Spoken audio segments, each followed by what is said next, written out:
Immigration in Canada has gotten so bad that even Trudeau, of all people, the retard, has at least started to claim that he wants to fix the problem.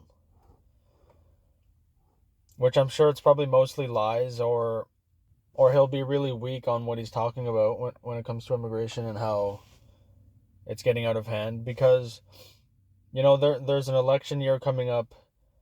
What these scummy politicians always do when they're failing really bad is they'll get gas prices lower, they'll get illegal immigration numbers lower, they'll try to get certain prices within the market, like at grocery stores and stuff, lower right before the next election, because most people have short-term memory. So they'll say, oh, the numbers look good now, I'll vote for the person that's causing those numbers. But those people not realizing that the last 3, and in Trudeau's case, the last 8, 9 years have been basically his fault. But they'll forget all those years and then vote. And then the politician hopes that they'll vote for them again. So he pretends to claim that he cares about any actual issue that's going on with immigration or anything in the country, even though he's the one that's caused it. He's the one that could have made it not happen in the first place, because that's his job. But no, he allowed it to happen. He's a student of the WEF and Klaus Schwab. You know, the famous line from Klaus Schwab saying that they've penetrated the cabinets. He's talked about Prime Minister Trudeau, quote unquote, how he's doing so well, which when Klaus Schwab is saying that you're doing well, that they're bought and paid for, that they're corrupt, that they're probably the last person you want to be in office.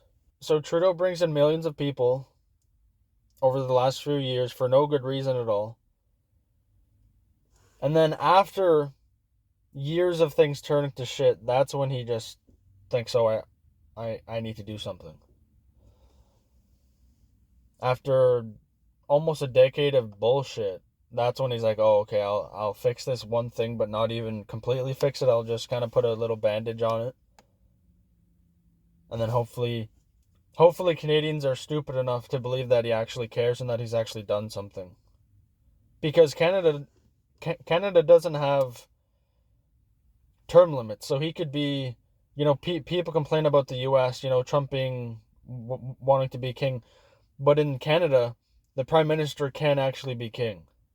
Like, not literally, but they can just be voted in and voted in every 4 years or whatever, for like decades.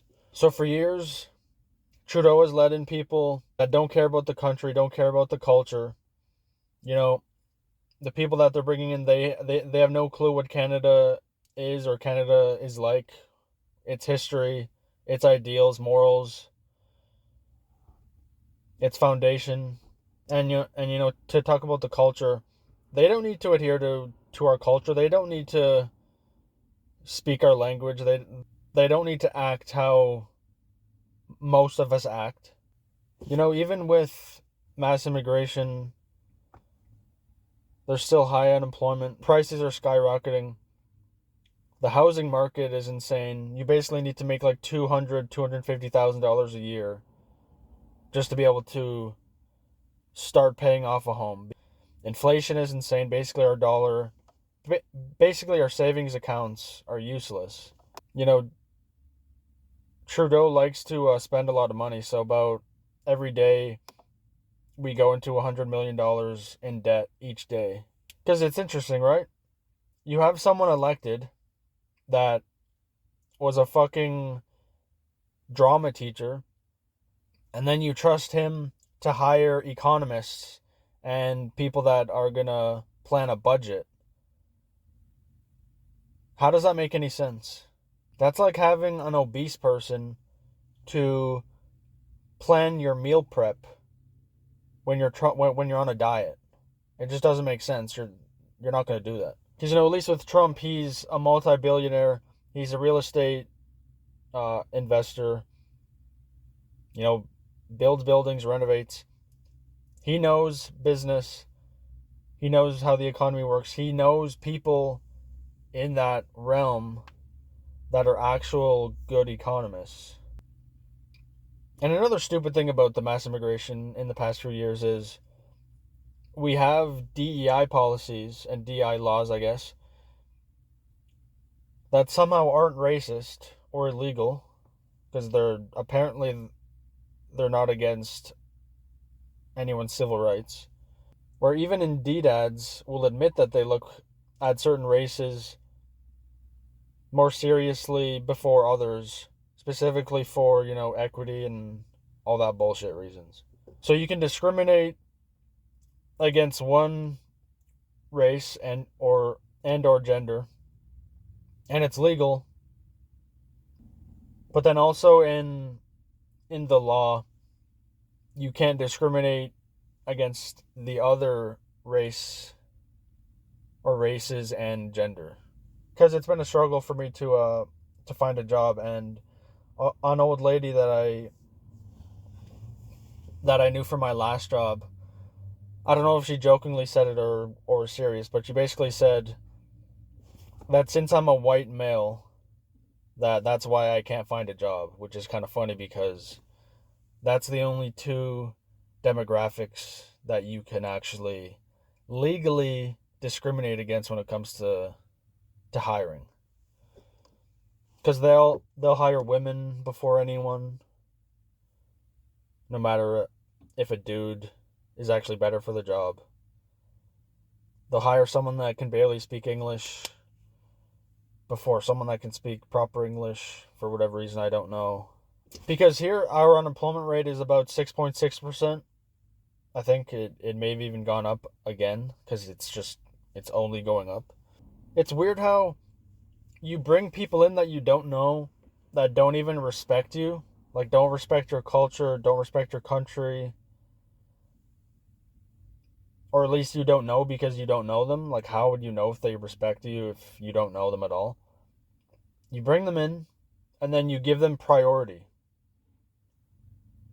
Because somehow they come here and they can already afford, a house, a nice Toyota, like relatively new. So like they somehow come here, like they need so much help, but when they come here, they can afford more than we can, and then they get priority over jobs. It's almost like our government is vindictive towards its own people, and not to mention the anti-family culture that's already here. For some reason, it's weird to have kids now. It's weird to want to ask a girl out. Our birth rates are insanely low. But instead of fixing like the real issues like inflation, gas prices, grocery prices, housing, the birth rates, all that, instead of doing that, they just ship in millions of people to artificially inflate the population because our birth rates are so low that our population would decline and that would look bad on us, right? Which it should. So they bring in millions of people from other countries. So it's like, oh, the Canadian population isn't decreasing like it actually is, just by looking at, the Google numbers. But it's like those are all immigrants. And it's funny because when you want tech support or you want to talk to someone on the phone,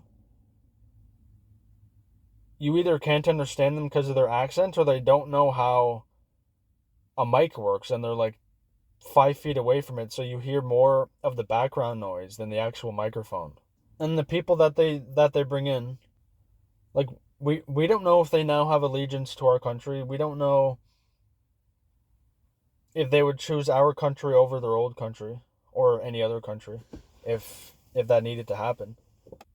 You know, we don't know if, or I guess they do, they probably just don't care. But when families make money here and then send it off to their home country, that's money that came from our economy and is now going to another one. And in the past few years,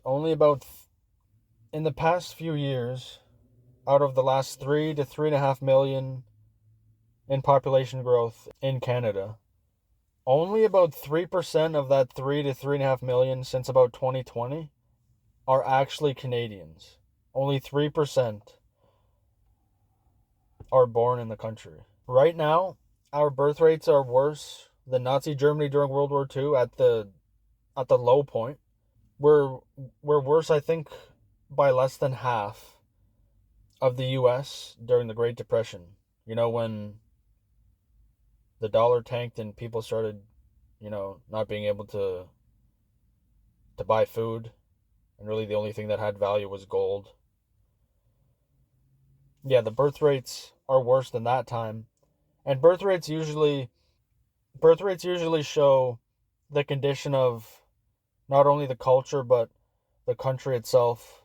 And the really dumb part, one reason why Trudeau's a retard, immigration here, like whether you're here legally or illegally, it's so easy to get into Canada that it doesn't really matter, because he'll either just let you in and give you amnesty or basically give you citizenship. It's funny because we'll get the rejects from the US. The people that don't get into the US, they'll just apply for citizenship here or just come here, and then they're basically here forever. And again, once they're here, no matter if they can speak the language or if they even try to adhere to the culture, they, for whatever reason, get priority over everything, even while Canadians are suffering, where they can't get a job, they can't buy a home, they can't even have a family, because if you don't have a job, if you can't find a job and you don't have a home, especially within this culture right now, the anti-relationship, the anti-family culture, if you're not making money and you don't have a home, it's basically chalked for you. At least if you're a guy. Like if you're a guy who doesn't have a job, like a good job, and is still living with his parents because he can't find a job to then buy a home, like no wonder why the birth rates are so low, because the culture mixed in with the economy, it's basically impossible. Just look at it this way, right? Imagine you as a Canadian, and I mean that not as the most broad term, but like an actual Canadian. Imagine you moved to Japan, India, China, any place where the national language is the language of the country. So, Japan, Japanese, simple. Where if you moved there, they actually care about their country enough to where you would need to speak that language in order to succeed, which makes sense. If you go to Japan, you should need to learn Japanese. If you move to China, you should need to learn Chinese. That's sort of logical, right? But if you come to Canada, you don't have to learn how to speak English or even French, which I don't give a shit about French anyway, but just as an example. You don't have to learn the language of English to move here. But if I wanted to move to India,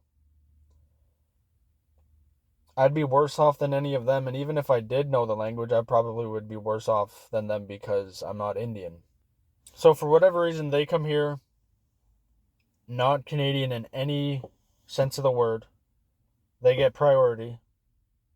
Canadians are basically, they say, fuck you. Basically, you're scum. We don't care about you. We don't want you.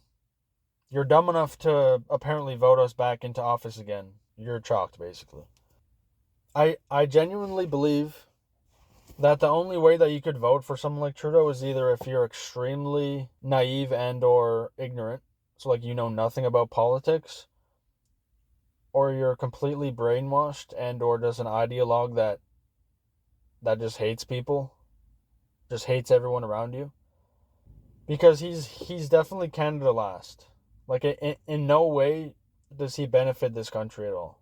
And for one, he lied to get into office.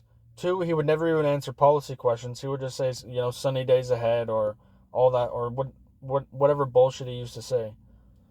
Like he's basically just used the office of the prime minister to basically get rich and be controlled by globalists. So yeah, hopefully in 2025 or earlier,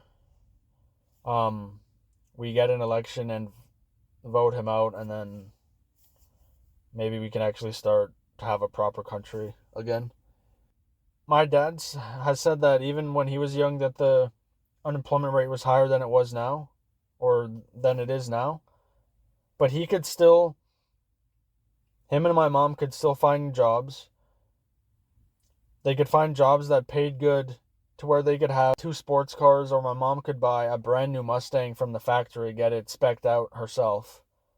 My dad could have a Ford Falcon and a Chevelle at the time he was 19, which imagine trying to do that now, that'd be impossible. So yeah, I think this country needs to change in multiple aspects: immigration, economy, morals, culture, a lot of things. Kind of like the US. I wish we were like the US, where the culture and the economy could shift so drastically from, the Obama economy to the Trump economy, or the super woke Hollywood BS, to where it's kind of changing now, where even, the super woke people are saying that it's too woke. Like, I think it was Ben Stiller that said woke destroyed comedy, where it's like, dude, you're a fucking woke retard as well. And then, Trump joked about making Canada the 51st state, which, hey man, if we became the 51st state, I think our vote should be worth less, because a lot of us are retards up here.